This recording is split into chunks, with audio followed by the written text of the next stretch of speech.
त्वजालेन भाग्यं भवतु मे सदा तथा पुनःशङ्खभाङ्गकल्पकत्वजारविन्दाङ्कवज्रलाञ्छनं त्रिविक्रमत्वच्छरणामुदद्वयं मदीयमूर्धानमलं करिष्यति।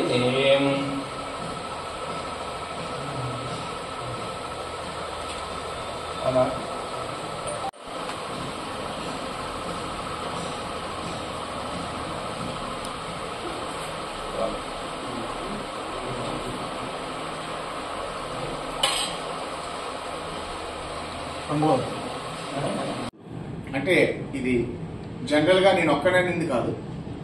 ఇంతకు ముందు తిరుపతి లడ్డు వచ్చినప్పుడు ఎవరైనా ఇస్తే 2-3 వారాలు ఉండే పరిస్థితి. మీరు జ్ఞాపకం తెచ్చుకోండి.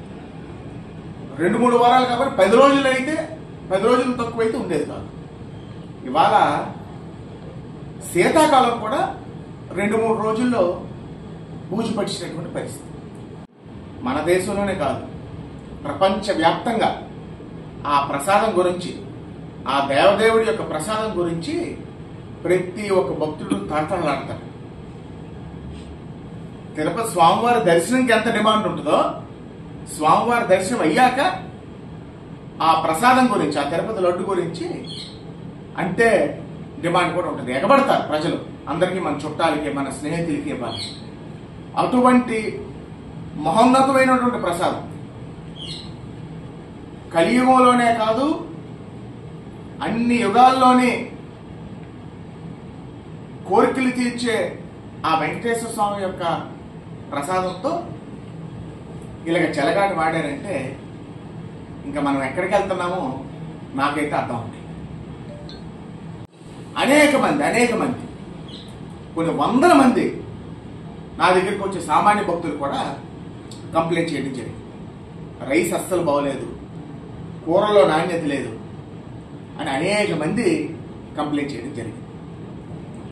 100కి 100 పాళ్ళు ఈ కొత్త ప్రభుత్వం నారా చంద్రబాబు నాయుడు గారి యొక్క ఆధ్వర్యంలో, డిప్యూటీ సీఎం పవన్ కళ్యాణ్ గారి సారథ్యంలో, నరేంద్ర మోడీ గారి సహాయ సహకారాలతో పూర్తి స్థాయిలో తిరుమల ప్రక్షాళన చెందుతుందని పూర్తి నమ్మకం ఉంది. ఈ దోషుల్ని మరోసారి వెంకటేశ్వర స్వామిని విషయంలో ఎవరైనా తప్పు చేయడానికి, ఆ ఆలోచన రావడానికి కూడా వెన్నుముక్కలో వణుకు పట్టాలి.